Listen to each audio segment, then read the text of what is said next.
You know, people often think that action, immediate, loud, visible action is the only path to progress. That if you're not constantly asserting yourself, constantly moving, you're somehow falling behind. But that's not true. In fact, it's often in silence, in stillness, where the most profound transformations occur. And it's a difficult thing to understand, let alone accept, because silence, real silence, requires discipline. It requires restraint. It demands that you trust something deeper than the noise of the world. And that's terrifying. But here's the thing. When you learn to stay silent, not out of fear or indifference, but out of wisdom and patience, that's when life starts to align itself in ways you couldn't possibly force. Everything that matters, clarity, strength, opportunity, it doesn't arrive on demand. It emerges, it unfolds. And if you're too busy trying to shout your way through life, you might just miss it. So today I want to talk about that silence, about what it means to step back, to wait, and to allow what's meant for you to find you, not because you're passive, but because you're prepared. Silence cultivates clarity. Noise distracts. Stillness reveals. This is not merely a poetic notion. It's a deep psychological truth grounded in both ancient wisdom and modern understanding of how the mind functions. In our world, we're bombarded by stimuli at every turn: notifications, conversations, demands, entertainment, expectations. This noise, constant, loud, and relentless, hijacks our attention and scatters our focus. It creates a sense of urgency and compulsion. We're always reacting, rarely reflecting. And in that reactive state, true clarity is nearly impossible to achieve. The mind, in its natural state, is not meant to be on high alert all the time. It's not designed to be perpetually entertained, constantly occupied, or pulled in a dozen directions at once. Yet that's how many of us live, chronically overstimulated, habitually distracted, and then we wonder why we feel lost, confused, unsure of what we want or where we're going. It's because the noise of the world drowns out the signal of the soul. And when you can't hear yourself think, how can you expect to know what you truly need? Silence isn't just the absence of sound. It's the absence of internal chaos. It's the moment when the fog clears and you can actually see your own thoughts, your own motivations without distortion. But here's the problem. Silence is uncomfortable. When you remove the distractions, when you finally stop running, you're left alone with yourself. No filters, no noise to blame, just you. And for many people, that's because in silence, you begin to confront what you've been avoiding. The unresolved pain, the fears, the doubts, the contradictions. But that's exactly where clarity begins. When the external distractions fall away, your internal world becomes audible. Patterns emerge. Emotional wounds make themselves known. And from that awareness, from that honest confrontation, you gain insight. You begin to understand not just what you want, but why you want it. You start to distinguish between the noise of other people's expectations and the quiet truth of your own value. This process is not instant. It takes time, and it requires trust. Trust in the process and trust in yourself. Silence isn't productive in the traditional measurable sense. It doesn't give you immediate results, but it gives you something far more valuable: perspective. And with perspective comes power, the power to choose your path with intention instead of compulsion. The power to say no to what doesn't align and yes to what does, without needing external validation to justify it. Consider how many times you've made decisions under pressure, in haste, in the noise of urgency. How often did those choices lead to regret? When you're in the noise, you tend to confuse movement with progress, reaction with direction. But movement without clarity is just busyness. It's spinning your wheels. And that's exactly what silence helps you avoid. By stepping back, by allowing stillness, you're not losing time, you're refining your aim. Think about nature. The most powerful forces often move in silence.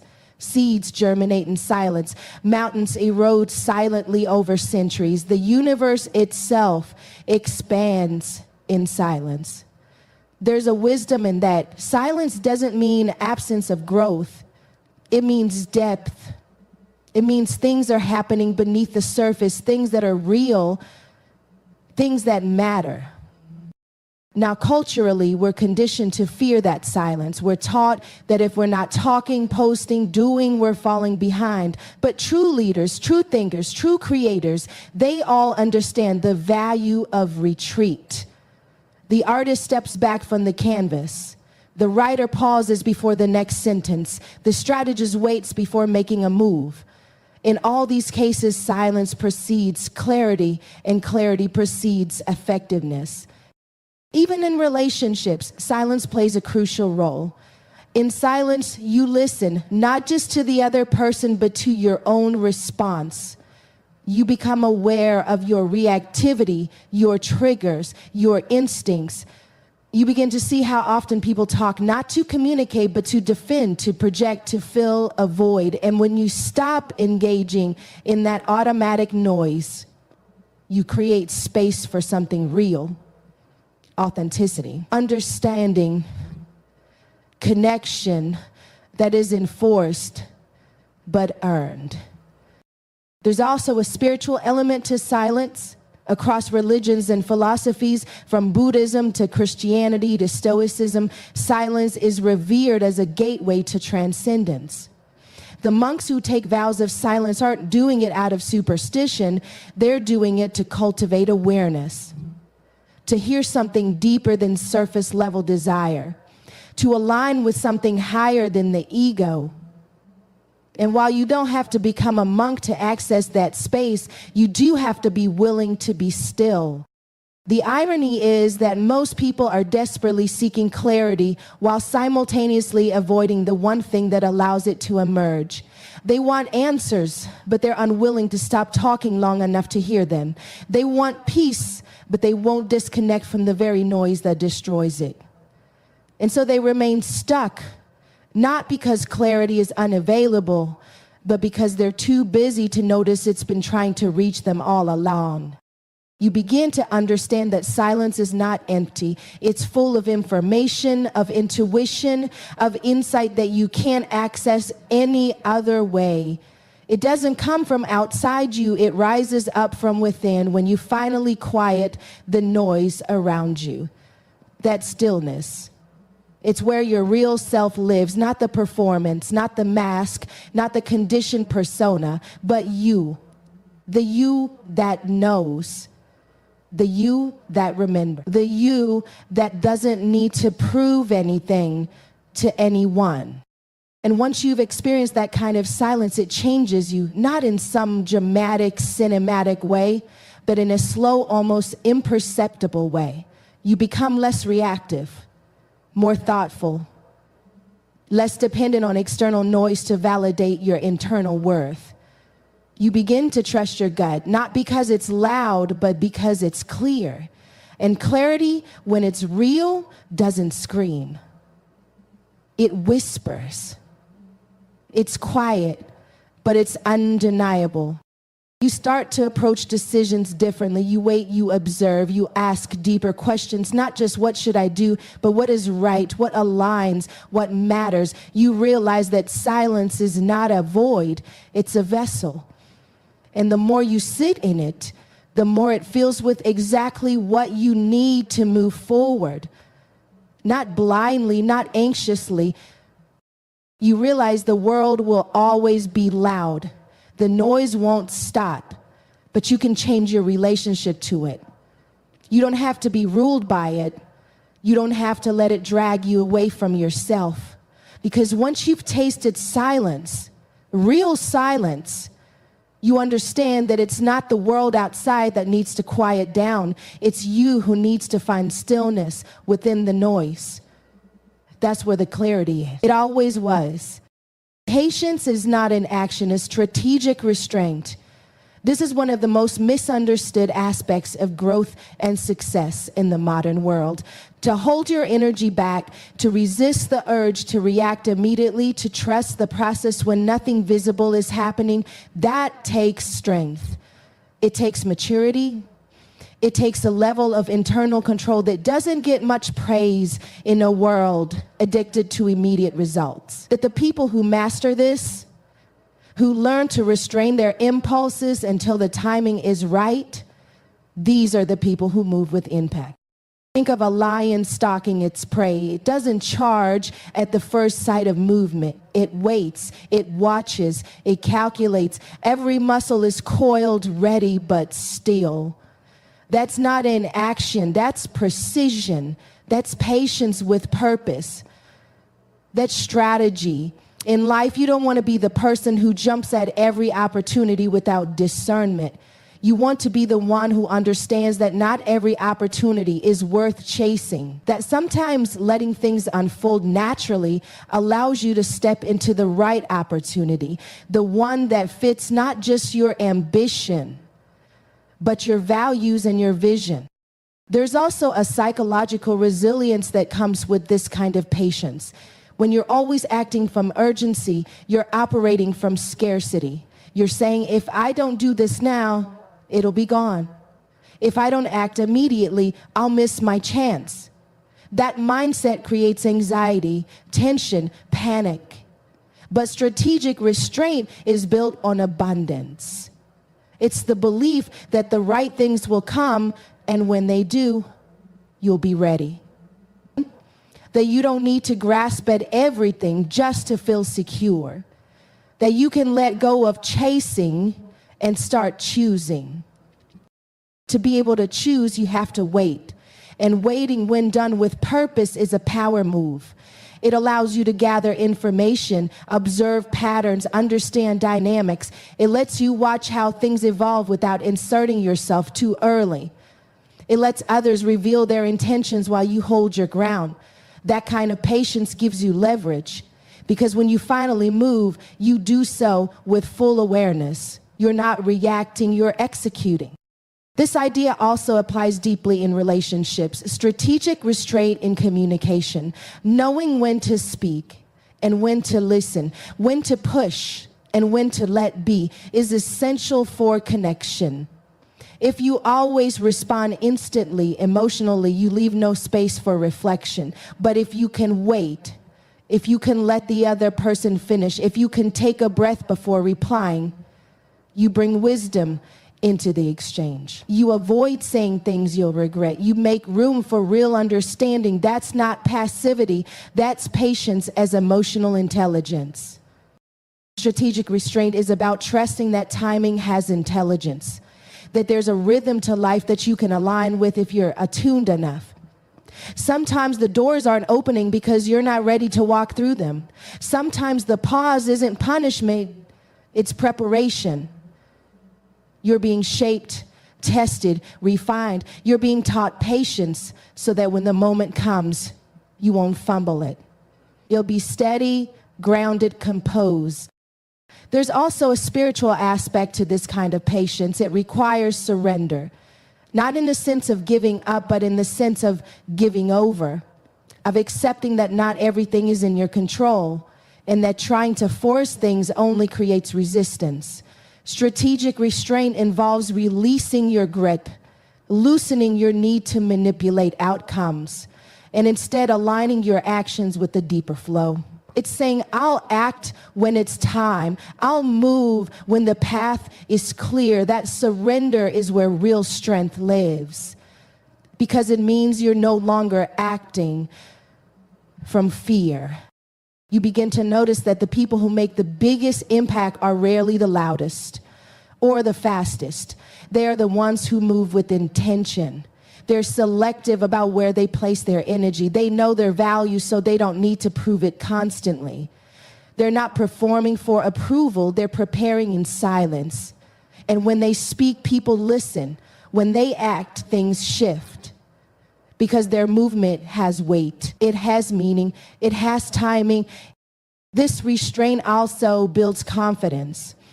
When you're not constantly acting out of compulsion, you begin to trust yourself more. You realize that you don't need to be everywhere, do everything, respond to everyone. You can wait. You can observe. You can make deliberate choices. And those choices come from strength, not insecurity. They're grounded in awareness, not impulse. Patience as strategic restraint is especially powerful when it comes to conflict. In moments of tension, the first reaction is rarely the best one. But if you can pause, if you can hold your response, you give yourself time to choose clarity over chaos. You diffuse the situation by refusing to escalate it. You reclaim control by not giving it away to someone else's emotion. That kind of patience can change the entire energy of a conversation. It can shift the trajectory of a relationship. It can stop a cycle before it repeats.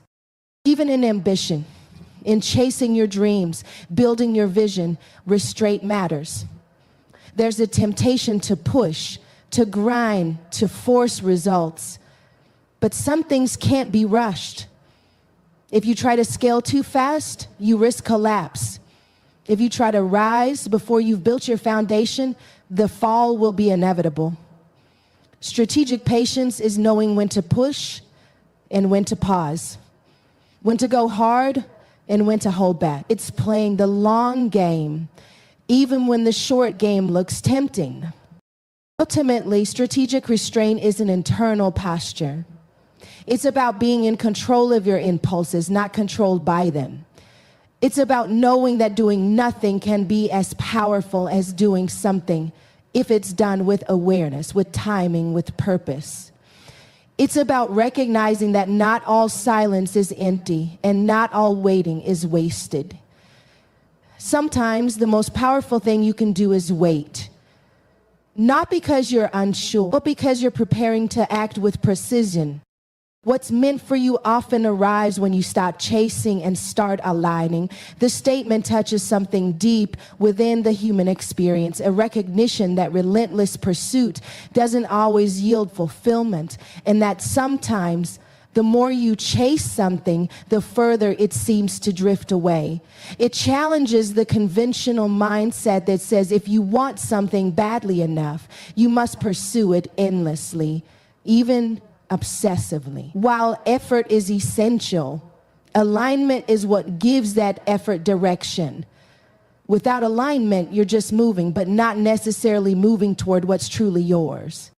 Chasing often comes from a place of scarcity. It carries the undertone of fear. Fear that if you don't act now, if you don't claim it before someone else does, it will disappear. It's rooted in the idea that life is a competition, that everything is limited, and that your worth is proven through conquest.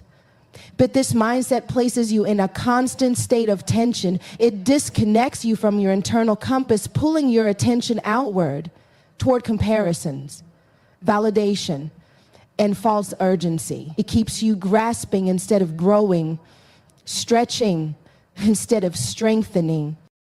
Alignment, on the other hand, is a quiet revolution. It's not about giving up or doing less. It's about doing what resonates. It's about choosing actions, environments, relationships, and goals that are in harmony with your values and your nature. When you're aligned, you're no longer wasting energy forcing things to happen. You're moving with flow instead of friction. You're making decisions from a place of inner coherence instead of external pressure. And as a result, the right things start to show up, not because you chased them down, but because you made space for them to arrive. This principle can be seen in almost every area of life. In career, people often chase status, salary, titles, external markers of success, only to find themselves burned out, disconnected, and unfulfilled. They worked hard, they pushed through, they climbed the ladder, but when they got to the top, they realized it was leaning against the wrong wall. That's the cost of chasing without alignment. But when you align, when you move toward work that energizes you, challenges you in meaningful ways, and fits who you are, success begins to look and feel different. It stops being something you have to force and become something that flows naturally from your strengths. In relationships, the same truth applies. When people chase love, approval, or attention, they often bend themselves into versions that aren't authentic. They perform, they compromise, they try to earn affection, but in doing so, they abandon themselves. And even if they succeed in winning someone over, the connection lacks depth because it wasn't built on truth. Alignment, however, is about being yourself fully and allowing relationships to form around that self. It's about showing up honestly and trusting that the right people will recognize and resonate with your frequency. Those are the relationships that last, not because they were pursued, but because they were allowed. This doesn't mean you should sit back passively and wait for life to hand you everything. Alignment still requires effort. But it's intentional effort. It's effort that arises from clarity, not desperation. When you're aligned, you're not chasing opportunities. You're preparing for them. You're cultivating the version of yourself that is ready to receive what's meant for you. You're doing the internal work, the foundational growth, so that when the external conditions are right, you're ready. And more importantly, you're not distracted by things that look good but don't fit your soul. There's a patience that comes with alignment, a calm knowing that what's yours cannot miss you. That doesn't mean you won't face setbacks or delays. It means you trust the timing. You trust that if something is meant to be in your life, it will return. Even if the path looks uncertain for a while, and that trust creates peace. It frees you from the constant anxiety of trying to control every outcome. It allows you to let go of what isn't right without bitterness. It teaches you to wait with confidence instead of fear. Alignment also sharpens your discernment. When you're no longer chasing, you begin to see more clearly. You can differentiate between opportunities that are merely shiny and those that are truly aligned. You stop being seduced by instant gratification or superficial wins. You become more selective, not out of arrogance, but out of self-respect. And that selectiveness draws the right things toward you. People, paths, and moments that are meant for you will find their way not through effort alone, but through energetic clarity. There's also a sense of integrity and alignment. You're no longer compromising your values just to get ahead. You're not saying yes to things that don't sit right with your spirit. You're living in such a way that your internal world and your external actions match. That kind of consistency builds strength. It builds self-trust. It allows you to walk through life with a quiet confidence, knowing you're not faking anything, that your success, when it comes, is built on something real. The paradox is that alignment often brings faster results than chasing ever could. When you stop forcing things, life starts to open up. Synchronicities appear. Doors you didn't even know existed begin to unlock. And it's not magic, it's clarity. It's that your energy is no longer scattered in 100 different directions. You're focused, you're grounded, you're in tune with what matters. And that focus creates momentum. It attracts the right people, the right conversations, the right breaks, because you're showing up as someone who knows who they are and what they stand for. Alignment is not always easy. It often means walking away from things that are good enough to wait for what's truly right. It means saying no to comfort in service of purpose. It means choosing the long road over shortcuts, the deep connection over surface level validation. But those choices shape you into someone who's ready, not just to receive what's meant for you, but to keep it, to honor it, to grow with it. What's meant for you doesn't need to be chased, it needs to be met with readiness. It requires you to become the kind of person who can hold it well. That's why the focus should be less on pursuit and more on preparation, less on striving and more on becoming. You become aligned by listening to yourself more than to the noise around you.